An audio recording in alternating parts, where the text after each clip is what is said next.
Hello friends, स्वागत है आपके अपने यूट्यूब चैनल गायत्री ऑफिशियल में। आपका एसएससी कांस्टेबल जीडी हो, चाहे हमारा सीपीओ एसआई या CAPF assistant commandant army navy air force Agniveer से लेके सीडीएस के माध्यम से ऑफिसर बनने तक की पूरी प्रक्रिया जो है उसमें मेडिकल एक इम्पोर्टेंट रोल प्ले करता है। अभी आईटीबीपी कांस्टेबल ट्रेड्समैन मेडिकल चल रहे हैं। 47 मार्क्स एक कैंडिडेट को है, तो आप समझ सकते हैं कि 47 पर वो फाइनल सेलेक्ट है। चाहे कोई भी ट्रेड कैटेगरी कुछ भी क्यों ना हो, 50 में से 47 नंबर है तो निश्चित रूप से भर्ती है।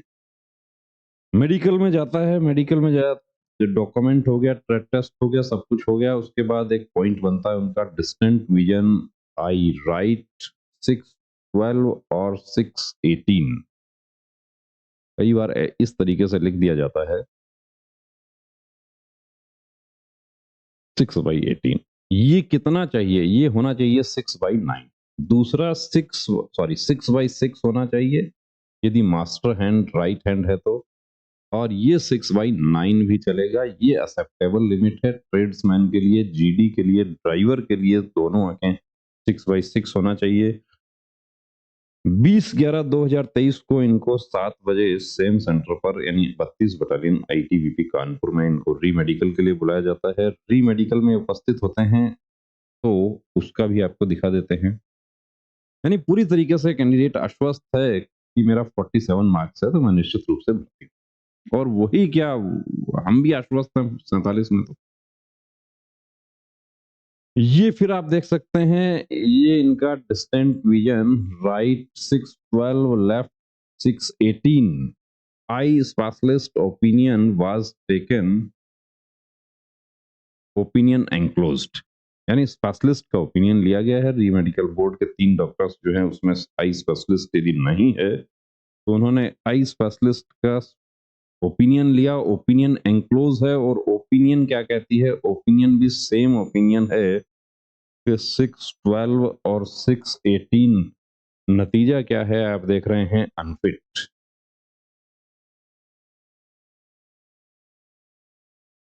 यानी यहां आकर जिसको कहते हैं कि सपना टूट गया।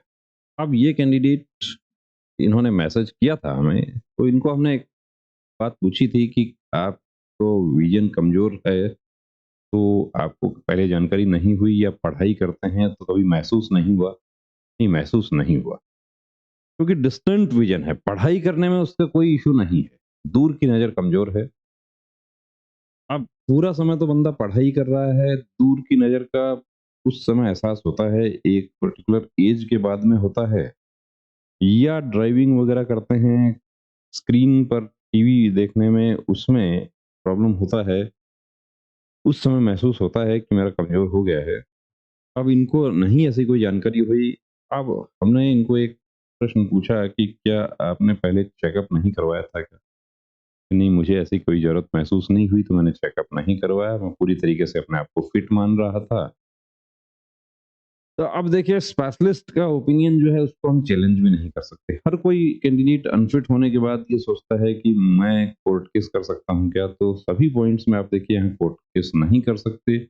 मैं लेजर करवा लूँ उसके बाद कोर्ट केस कर दूँ तो लेजर तो अलाउ नहीं है। लेजर तो उसी स्थिति में अलाउ है जब आप मेडिकल से पहले आपका वो डिटेक्ट ना हो। यानी आप 6/6 पढ़ देते हैं तो मशीन से जांच नहीं होती। तो यहाँ पर देखिए दोस्तों, आपको दिखाने का सिर्फ और सिर्फ एक ही मकसद है कि जैसा इनके साथ हुआ वैसा किसी दूसरे कैंडिडेट के साथ ना हो, कि मैं तो जानकारी के अभाव में मेडिकल अनफिट हो गया लेकिन मेरी तरह कोई दूसरा बंदा अनफिट ना हो। ये दिखाने का मकसद है। पहचान हम उजागर नहीं करना चाहते कि कैंडिडेट जो है ये तो, कि मेरा वीडियो बना दीजिए। और चैट का भी वीडियो बनाने के लिए लोग तैयार रहते हैं लेकिन पहचान हम उजागर नहीं करना चाहते, क्योंकि ये कल को दूसरी भर्ती में लेजर ट्रीटमेंट करवा कर भर्ती होते हैं तो वो स्थिति इनके लिए, हमारे लिए, दोनों के लिए ठीक नहीं रहती। लेजर ट्रीटमेंट करवाकर आप बिल्कुल आप फिट हो जाते हैं। बहुत से लोग फिट होके यूनिफॉर्म पहने हुए हैं, कोई प्रॉब्लम नहीं है उनको, जब तक उस लेजर का पता नहीं चलता। और पता किस स्थिति में चलता है कि आप खुद से स्वीकार कर लेंगे। जब आपको एक डिक्लेरेशन फॉर्म दिया जाता है, उसमें कॉलम 10 जो है उसमें लिखा हुआ है कि क्या आप किसी प्रकार के आंख कोई सर्जरी करवाया है लेज़र, लेज़िक, पीआरके, कॉन्टैक्ट लेंस का पहनना, ये सब आपने किया है? यस और नो, यदि आपने यस कर दिया तो ऐसा 2021 की भर्ती में एक कैंडिडेट के साथ हुआ था। उनकी आँखें 6/6 थी, लेकिन उन्होंने जानकारी के अभाव में वहाँ पर यस कर दिया। हमारे पास आप लोग आते हैं, आपको सेम फॉर्म फिल करने के लिए दिया जाता है, उसमें यदि कोई गलती आप कर रहे हैं, उसके लिए भी आपको गाइड किया जाता है। कंप्लीट प्री मेडिकल चेकअप की सुविधा हमारे सेंटर पर उपलब्ध है, मेल फीमेल दोनों के लिए, जिसमें आपको स्पेशलिस्ट डॉक्टर्स आपको चेक करते हैं। ऐसा नहीं है कि कोई सूबेदार साहब जो है वो यूनिफॉर्म पहन के चेक कर दिए और उसका वीडियो बना लिया। आपकी संतुष्टि, आपके जो रिजल्ट्स, पॉजिटिव रिजल्ट्स हैं, वो आपके रिव्यूज, वो हमारे लिए इम्पोर्टेंट हैं। कुछ कैंडिडेट्स जो है वो रिव्यू देने देते हैं, लेकिन मैक्सिमम कैंडिडेट्स क्या है कि व्हाट्सएप पर रिव्यू हमें देते हैं, वो आप लोग देखते रहते हैं। तो बने रहिए दोस्तों चैनल के साथ। बहुत शुभकामनाएं तमाम वो कैंडिडेट्स जो सीआईएसएफ कांस्टेबल फायर में अभी वेट कर रहे हैं, या सीपीयू एसआई या बीएसएफ हेड कांस्टेबल आरओआरएम, उनको एडवाइस करना चाहेंगे कि आप अपना चेकअप एक बार जरूर करवा के देखें, ताकि यदि कोई पॉइंट होता है तो आप समय से उसका ट्रीटमेंट ले सकते। बने रहें। जय।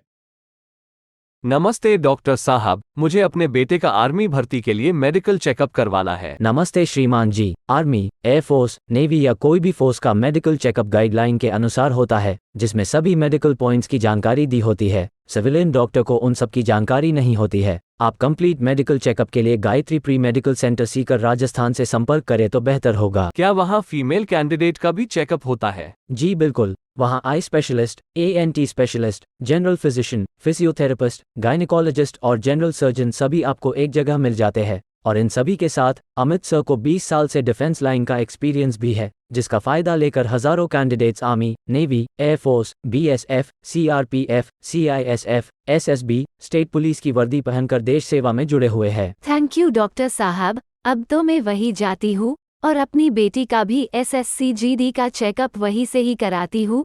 बहुत बहुत शुक्रिया आपका इस जानकारी के लिए। एक बात और, वहाँ आपको बहुत रीजनेबल फीस में ये सुविधा मिल जाएगी।